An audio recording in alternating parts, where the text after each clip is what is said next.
I didn't even get to Edmodo, but I will show you very quickly. Edmodo is our key way that we communicate with our students. This is my page, and these are, I'm part of a whole bunch of groups that aren't, but if you go to, I'll show you, here's my U.S. history. And I wrote a note to all the parents after our meeting on Wednesday night. I actually wrote it last night. Say thanks for coming, and here's what we talked about and some of the problems that we sort of tried to problem solve for everybody. And then you can see here, Josie, even though she's in my Spanish class, decided to post it to U.S. history. But my kids do this all the time. It's a quick, Mrs. Heil, I don't get this one, can you help me with number 12? Or they'll put it out there on the wall, and another kid will go, hey, the answer's here. Or, so they help each other, which is just really awesome. And so you can see Sam, I don't think so, it probably wouldn't hurt. So is there anything else on it? So, and Sam says, I'll help you out. But you can see here, I posted a quiz, or an assignment, I should say. Here's the questions. And I was actually gone on a field trip, so that's why they were doing something boring. But they did that on their iPads. Do we write or type our poem? It says to write at the bottom of the page. So they're answering their own questions. It's great. Then there's the Illinois Constitution. It's only half as long as the U.S. Go team. And that sort of thing. So it's an amazing tool for.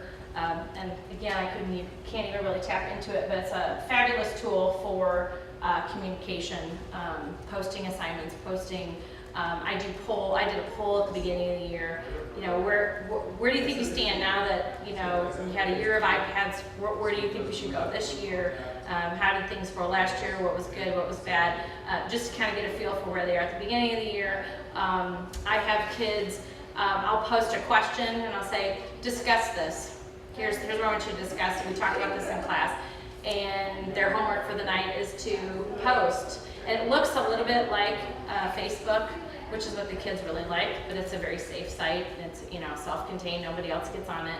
I lock my groups as teachers, so it's just the kids that I let in. Okay, that's my timer. And so that's our main communication tool. I did say I wanted to show really quick the vocabulary, cool vocabulary things that I was doing. Nope. Nope. Must be here. There it is. So I'm doing some cool things with vocabulary when we're, again, trying to push it past the copy the definition and paste it or even write out the definition. So I started to do this with the students. This is just one slide I did the other day, or a couple slides. So they have to copy the definition, the word and the real definition, but then they have to write their definition in their own words. So that's the definition in my own words. Water that has lots of rocks in it. That's a cataract. And then you have to draw a picture. So there's my water with my rocks sticking out of it. Okay, I never promised I was an art teacher. Just social. So then, and then we talk about delta, flat plain. Okay, so then I said, okay, it's dirt that's piled up from being pushed by a lot of water over a long time. So here's my piled up dirt here, and those are the arrows of the water pushing it forward, and then there's the time for a long time. And you'd think that really? Even my 8th graders were like, this is cool. I get this, Mrs. I could, so then I have that option for assessment even sometimes. If they can't tell me word for word what a delta is, can you show me what a delta is? Totally. It's this where this land is here and I can see them, be able to say that in their own words. So, and this is Smart Notebook for the iPad, which is a great, it's a cheaper, it's like, I think it's like $7, $6.99 or something for the app, which is, the kids can present, and a lot of kids that don't have Keynote, because we don't require Keynote, a lot of our kids do, but if they don't have Keynote and Cloud On is clunky, A lot of kids will present who do require this. And so for $7 instead of course, Keynote's only 10. But anyway, in the grand scheme of things, but this is another option for them. But what's great about this is they can draw on it versus Keynote, you just have to import all of your pictures. So we do that with vocabulary. Oh my goodness, I have a whole load of civil, I mean, you can go anything specific, as specific as you want when it comes to apps and when it comes to topics. So I've got, you know, the Civil War, that's my favorite thing to teach. So I have lots of Civil War apps, they're right here. But then I also have a whole app with just World War II posters. And I do a whole thing when I get to World War II where they, you know, analyze a poster and we talk about the similarities in them and what they talk about, that sort of thing. So it's kind of fun. And then I've got the U.S. Constitution. They all have that on their app, especially my 7th graders. So we can literally refer to the document, we can see it, we can read the actual words if we want to. Not that I make them read the whole Constitution, but you know, those are the War of 1812, the presidency and atlases. I've got an ancient Greece thing, that explores literally anything that any topic you need, if you search for it the right way. And that's where, when you go to your groups here, or your individual, I guess there's enough just to do individuals, you can do that. Assessment options, well, like I said, I got 2 hours worth of stuff to talk about. My kids trying to go green as much as possible, so I would say 98% of what my kids do, they email to me. So then it's I can be anywhere and grade their homework. Hey, missed number 2, great job otherwise, or hey, this is awesome, I'm really proud of you. Zip, reply. My grade book is on the internet through our school. Even though I hate it, but so I can have that up though, slide over, they got a 95, and boom, it's all there. So that's really exciting. I also use Socrative, which is a great app for formative assessments. Their exit ticket is, I'm like an exit ticket junkie. So they do that a ton, regularly, 2 or 3 times a week. Last 5 minutes, okay, time for exit ticket, boom, go.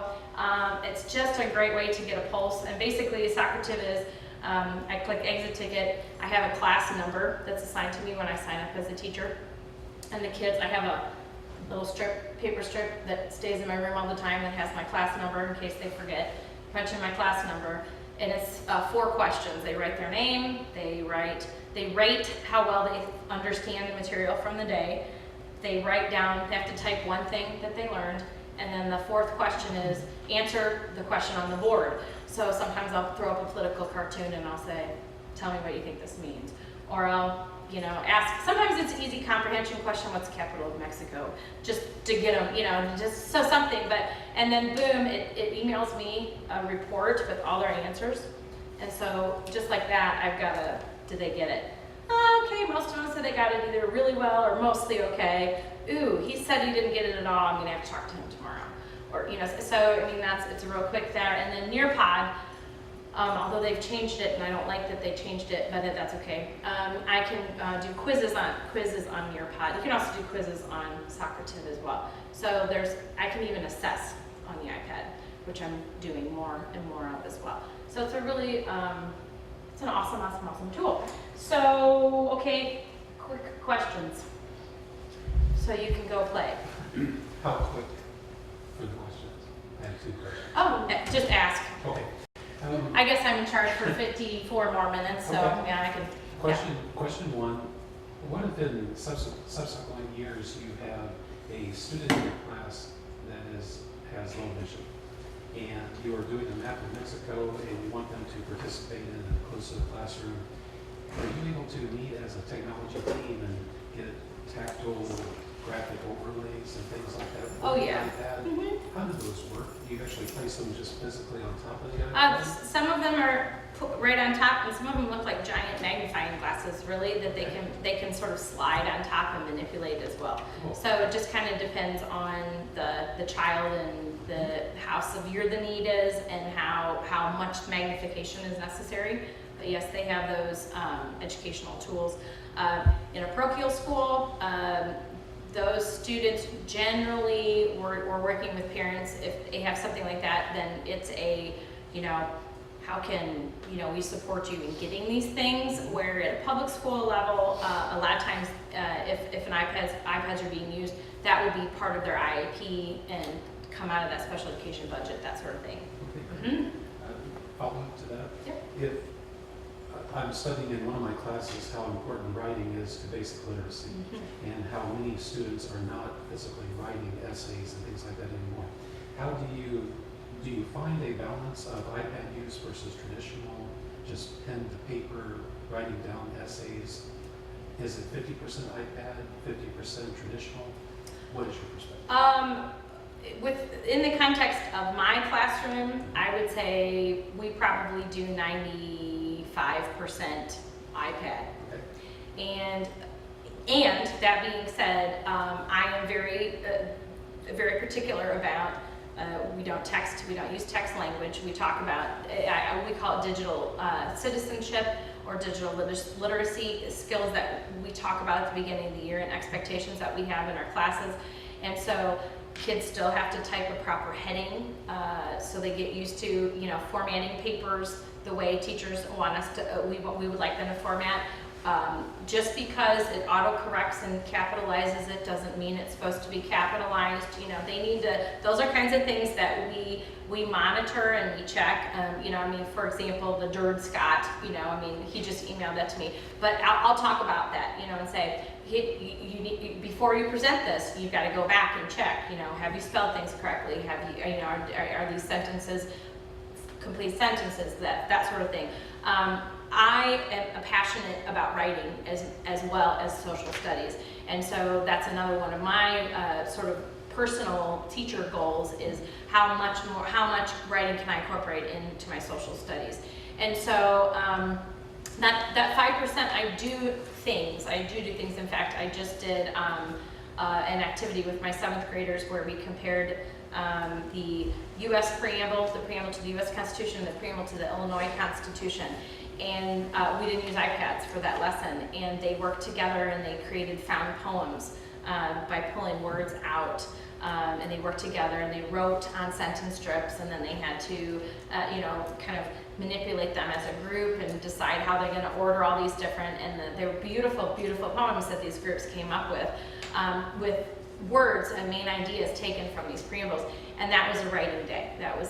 I still do, chart papers and gallery walks, and they walk around and participate in that. And I still have them write sticky notes, and they still write wonderings and noticings and put those up and talk about that and write about those things.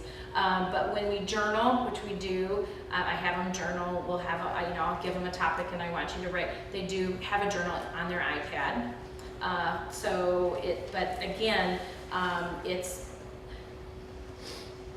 more and more writing is, that physical aspect of writing is sort of going away.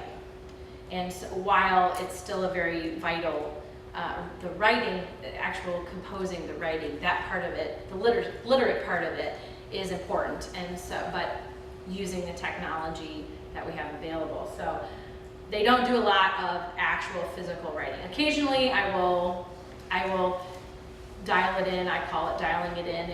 I didn't get a chance to get the quiz questions up on Nearpod or on Socrative, so I'll hand them a quiz and then say, or I'll put the questions up on the smartboard and they write it on a loose leaf sheet of paper. So that does happen. But as far as essay writing, they do write essays for me. They do those things, but they do those digitally.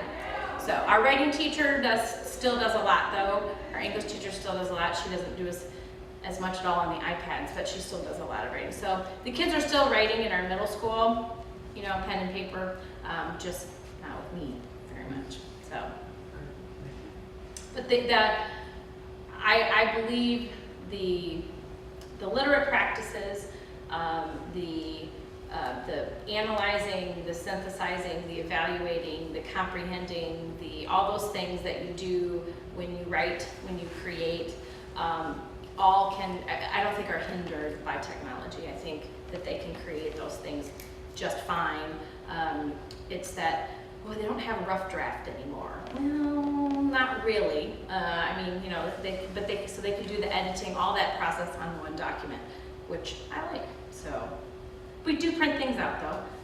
When they write things, I have them write a newspaper article, and they have to format it in the format of a, you know, newspaper and columns and all that stuff, which is a lot of fun because I'm figuring out how to format and work with the template and that sort of thing. And we print those out.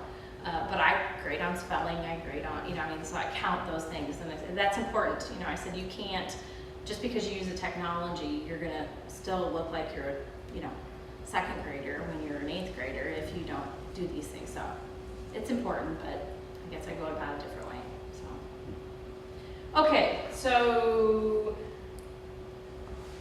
I think iPads and or something similar that I personally am reference to iPads, I think it's what's best for kids. And I'm excited to be in a building and have the opportunity for the last few years to be able to grow myself and to watch my students grow and to watch them. They teach me as much as I teach them, probably more. And it's absolutely, and that spirit of trust and wonder between my students and myself is also a really exciting thing when they can come in and go, Mrs. Heil, did you see this app? This is so cool. And of course we have one particular student Future CEO. who is the future CEO of Apple, and he puts that on his signature page for all of his emails, and he probably will be, truly. But he every day, Mrs. Heil, did you read about blah, blah, blah, blah, and some days I'm just like, no, I didn't, John, I didn't. But you're gonna tell me about it, so let me hear it, you know, but that's his world. And it's so exciting that he knows he can come to me and share his world. And that, you know, I'll go, oh, I haven't thought about that. Will you show me how to do that? Or, ooh, how do I do that? Or help me figure this out.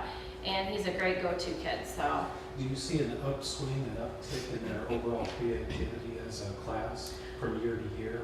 Are they more innovative? Are they more creative in their thinking and strategizing? Yes, and there's a big part in how purposeful I am as a teacher in designing those things. Not that I'm the reason, but last year, I really only have 2 years to compare to. This year that I'm in now and last year, which is when we really officially rolled out this one-to-one. I had great ideas in here that I wanted, fun things that I wanted them to do, and I thought, oh, they're gonna have this, is gonna be awesome, and they had fun, but I wasn't quite sure they got exactly all the content that they should have had through the project, and so I went, let me reflect, let me evaluate. When we do that this year, I'm gonna have this rubric in place, and they're gonna have to, I'm gonna say, you have to include X, Y, Z, and it has to be this long, and it has to have this many people, and so forth and so on. So as purposeful as I can be, and I'm still trying new things, and I did the parodies for the first time this year, and I thought, okay, that was good, but I know what I'm going to change for next, you know, I'm going to try that next year, but I'm going to, you know, and so it's just this constant evolution for me, and this constant of reflection for me. But yes, I truly believe they are learning an exponentially greater amount of things, of content and creativity and collaboration and all those skills than I could ever do in the traditional sense, I really believe. And I did lots of group things, and I did lots of, my class is the one with all those desks that are in little pods, and they, you know, they're moving around, they're doing that. My class is loud, it's been that way. That's how I roll. And the technology just opens up even more doors, and the iPads just open up more opportunities for them to show off, hey, I got this, and now I can show you that I got this. Just so many more options and so many more things than, you know, the, you know, diorama of the, you know, this, that, and good things, but we're moving for it, so it's even more exciting, so.